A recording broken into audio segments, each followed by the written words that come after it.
Fala, rapaziada! Bora para mais uma análise aqui e, olha, já dá para ir se segurando na cadeira. Sabe quando parece que a gente já viu absolutamente de tudo numa Copa do Mundo? Pois é, a FIFA resolveu chutar o balde de vez para 2026. Pode esquecer tudo, literalmente tudo que a gente sabe sobre o formato do torneio. Hoje nós vamos destrinchar a absoluta loucura que vai ser a próxima Copa do Mundo. E o papo é o seguinte: piscou, perdeu algum detalhe dessa bagunça monumental, porque essa vai ser, sem sombra de dúvidas, a maior Copa de toda a história do futebol. Então bora lá entender isso direito. 48, cara, é exatamente isso. É um número pra gente gritar mesmo, porque o choque é real. A gente sai daquelas tradicionais 32 seleções para um torneio que é gigante, colossal, bizarro. São 48 países disputando a taça. Para colocar isso em perspectiva, é quase um quarto de todas as 211 federações filiadas à FIFA batendo ponto no torneio. É simplesmente a maior expansão da história do esporte, abrindo as portas para nações que antes elas só sonhavam em chegar perto da competição. E, bom, se tem mais time, é óbvio que tem muito mais jogo. O número mágico agora é 104. 104 partidas no total, galera. É um verdadeiro choque de realidade. A gente vai ter futebol sem parar por quase 40 dias, de 11 de junho a 19 de julho. São, pasmem, 40 jogos a mais do que na última edição. O calendário vai ser uma verdadeira maratona física pesadíssima para os jogadores, mas cá entre nós é um prato cheio, ou melhor, um balde transbordando para quem é viciado em futebol. E para abrigar um evento titânico desses, um país só não daria conta do recado, né? Pela primeira vez na história, a gente vai ter 3 países-sede gigantescos: Estados Unidos, México e Canadá. A escala dessa Copa é um negócio insano. São 16 cidades espalhadas por toda a América do Norte, divididas em 3 grandes regiões, e detalhe, com múltiplos fusos horários. Então, se alguém achou que a logística ia ser moleza, olha, fica aqui na análise, porque daqui a pouco a gente vai revelar o perrengue real que vai ser acompanhar tudo isso de perto. Parte 1: o novo formato maluco. Aquela Copa do Mundo redondinha que a gente cresceu assistindo com a matemática fácil, acabou. No formato antigo, a gente tinha 8 grupos, os 2 melhores passavam e a gente já caía direto nas oitavas de final. Simples, letal, direto ao ponto. E agora? Agora a parada ficou séria. Teremos 12 grupos de 4 times. E tem um detalhe que muda toda a dinâmica do negócio. Não só os 2 primeiros de cada grupo se classificam, mas os 8 melhores terceiros colocados também sobrevivem. É isso mesmo. Até quem fizer aquela campanha bem capenga na fase de grupos vai ter uma chance imensa de continuar respirando no torneio. A FIFA diz que isso reduz o risco das famosas marmeladas na última rodada, mas a verdade nua e crua é que a margem de erro das seleções gigantes aumentou, e muito. E com essa enxurrada de times passando de fase, adivinha o que acontece?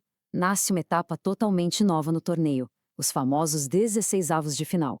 Isso significa que antes de chegar nas amadas oitavas, a gente vai ter uma rodada extra de puro mata-mata, com 32 times sobreviventes. É tensão em dobro, rapaziada. Pra torcida, isso aqui é o paraíso puro. É mais jogo eliminatório, mais pênalti, mais desespero, mais drama. Só que o detalhe é que o caminho pra taça ficou muito mais longo. Para ser campeão agora, o time vai ter que suar sangue e sobreviver a 8 jogos no total, e não mais 7 como era antes. Parte 2: zebras e favoritos ao título. Bom, com esse mar de vagas novas, o cenário das equipes muda completamente de figura. De um lado, a gente tem os velhos titãs do torneio. Do outro, os azarões absolutos, que vão viver um verdadeiro conto de fadas. A expansão abriu a porta para momentos que a gente nunca viu na vida. Já temos seleções estreantes confirmadas, que finalmente carimbaram o passaporte para o maior palco do esporte mundial. Países como o Uzbequistão, que fez uma eliminatória incrível, a Jordânia, vindo lá do deserto, Curaçao pela CONCACAF, e um país africano maravilhoso, que tem uma história espetacular e que, com toda certeza absoluta, vai abraçar a torcida brasileira. Presta atenção nesse dado que é simplesmente absurdo. Um arquipélago vulcânico de língua portuguesa, com pouco mais de 500 mil habitantes, desbancou adversários duríssimos e vai disputar a primeiríssima Copa do Mundo da história deles. A gente está falando de Cabo Verde, os famosos tubarões azuis. Cara, sabe o que é isso? É a definição exata de zebra que a gente ama no futebol. Uma nação minúscula no meio do Oceano Atlântico, peitando os gigantes do planeta Terra. Pode anotar aí, a torcida brasileira vai adotar Cabo Verde nessa Copa com força total.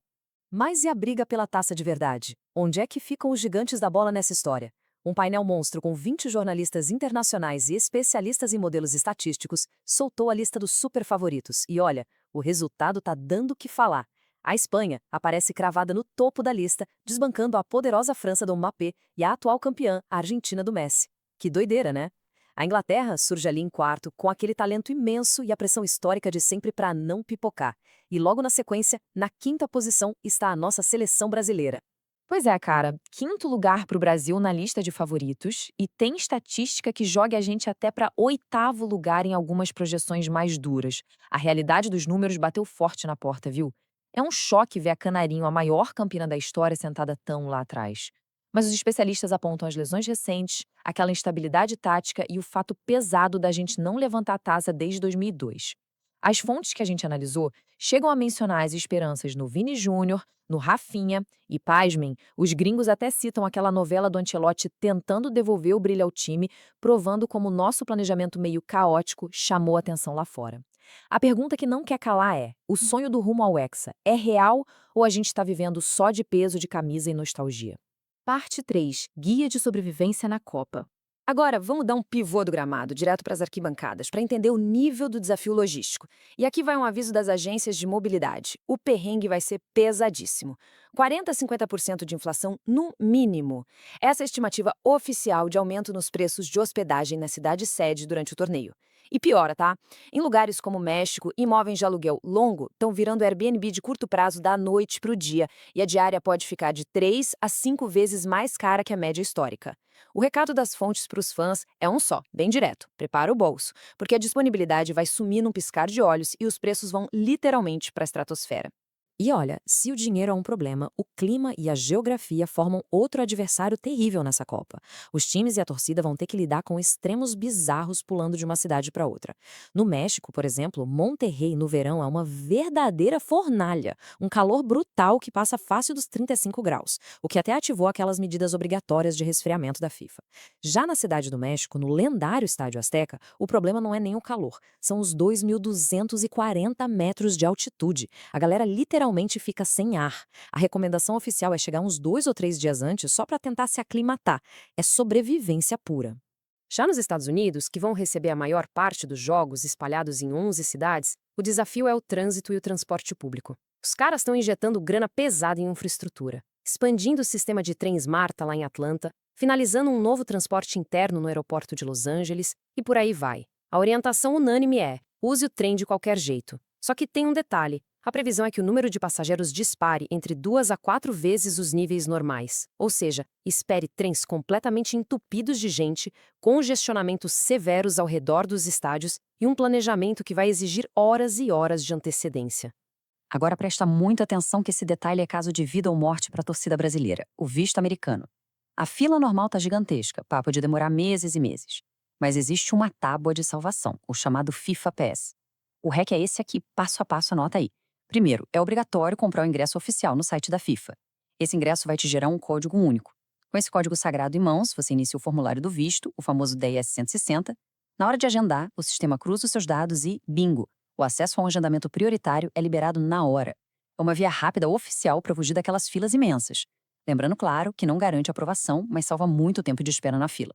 Resumindo a ópera toda, a gente está diante da Copa do Mundo mais inchada, mais cansativa, mais cara e, de longe, a mais imprevisível de todos os tempos. E para fechar esse nosso guia de hoje, a pergunta que eu quero que vocês respondam aqui embaixo nos comentários. Com esse formato maluco de 48 seleções e a volta de mais um mata-mata sangrento, a galera acha que o rumo ao Hexa finalmente vira realidade ou a gente vai presenciar a maior zebra da história levantando a taça no fim? Deixa aquele like, se inscreve no canal para não perder as próximas análises e compartilha com a galera apaixonada por futebol. Aquele abraço e até a próxima. Curtiu o vídeo? Então deixa o like, se inscreve no canal e compartilha com aquele amigo que quer saber de tudo da Copa do Mundo de Futebol de 2026. Nos vemos nos próximos vídeos.